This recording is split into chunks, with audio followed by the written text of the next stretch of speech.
Secretary of State Anthony Blinken, meanwhile, meeting with Israeli Prime Minister Benjamin Netanyahu and the President of Israel, Herzog, today, discussing what the administration wants, and that is a potential ceasefire deal. Netanyahu told Blinken he's not going to accept a deal which includes an end to the war with Hamas.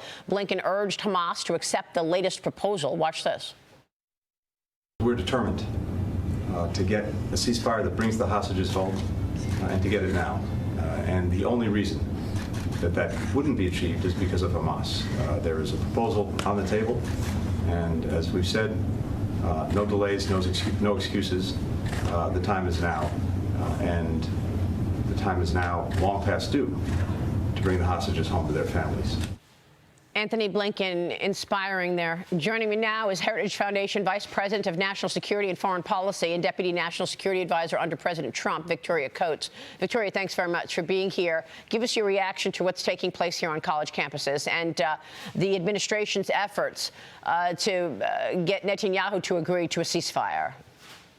Well, good to be with you, Maria. I mean, I think these two things are really interconnected. And I actually went to my alma mater, to the University of Pennsylvania, last week to give remarks on free speech. And I needed 3 layers of armed guards to visit my own campus. It was ridiculous. What's happening is utterly unconscionable. All we've heard from the president is a moral equivalency between the anti-Semitic people who are pledging genocide against the Jews and people who he feels are not sufficiently sensitive to the Palestinian cause. He sees these as the same thing. We've heard the same thing out of Secretary Blinken. This is encouraging Hamas. This is why they are not agreeing to the most recent, extremely generous offer from the Israelis for a ceasefire. This is why people in Gaza continue to suffer.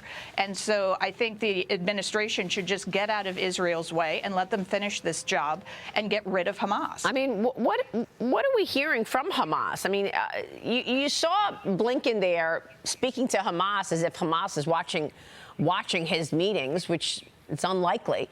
So how do you know if, in fact, Hamas would agree to any hostage? I mean, all we keep hearing is this administration hammer Netanyahu to do a ceasefire. And we have heard nothing from Hamas agreeing to release any hostages. No, and that's the thing, is Hamas is losing. Israel is winning this war, as they've won every military engagement with the Palestinians for decades now.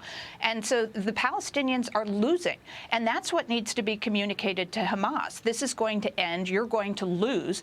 And the way you get to, a resolution is that you lay down your arms and you sue for terms. But unfortunately, if you recall what Ho Chi Minh said during the Vietnam War, that what he might lose on the battlefield, he was going to win on the streets of America. And that's what we're seeing, is that they are winning in the public opinion battle, even though they're losing the war. That's a great point. Michael Lee, jump in. Yeah, Victoria, as we're hearing news that we're going to bring some Palestinian refugees over to America, the funding for this was in the supplemental package, along with billions of dollars to the NGOs that are letting other countries invade our southern border. This seems pretty insane. Don't you think so? Oh, it's outrageous, Michael. And, all of us who opposed the supplemental, for me, this was the bottom line. There's $9 billion in there in the Israel portion of the supplemental, which is all possibly going to the Palestinians and, as you said, to these NGOs who facilitate illegal migration across our southern border. It goes through this element of the State Department, PRM, population, refugees, and migration. And, there's a reason the Egyptians have refused to take any Palestinian refugees, even the women and children.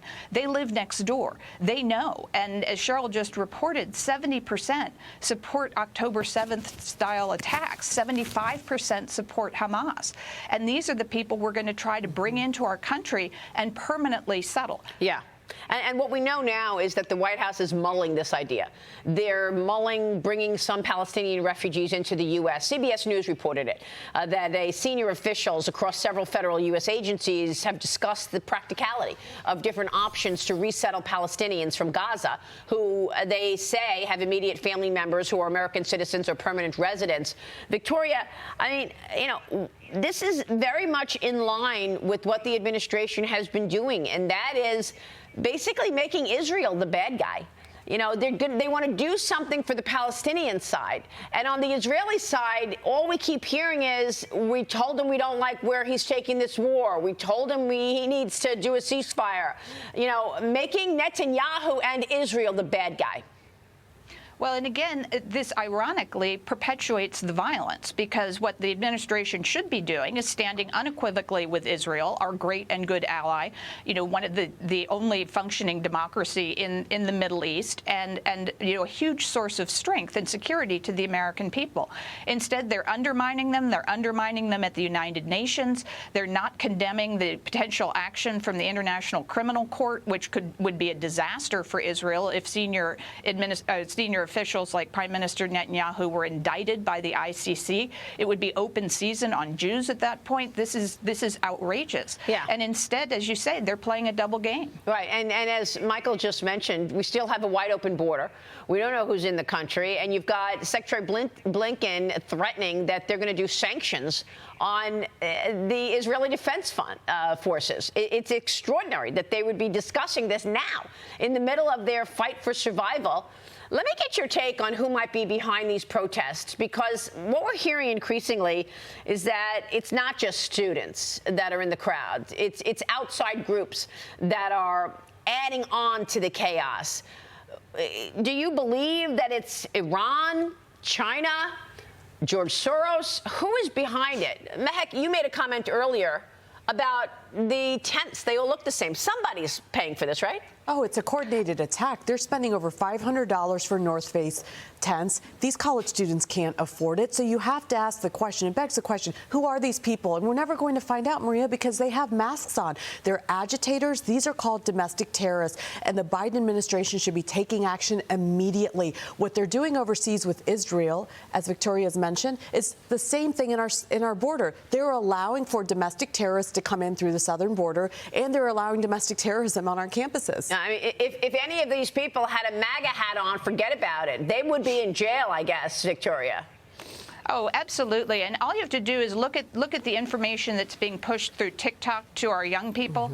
It's something like 5 times as much pro-Palestinian and anti-Israeli as anything even remotely positive about Israel. So China is perfectly happy to see us consumed with these kinds of protests. They exploit it. So, yeah, I think I would embrace the and. I think it is certainly China, and I think there's a lot of evidence that George Soros and the NGOs that he funds are heavily involved with this. And these people are professionals. More than half of the people at the University of Texas weren't students. You know, these are people who are deliberately coming on campus and creating this unrest. Yeah. All right, Victoria, great analysis from you as usual. Thanks very much for being here this morning.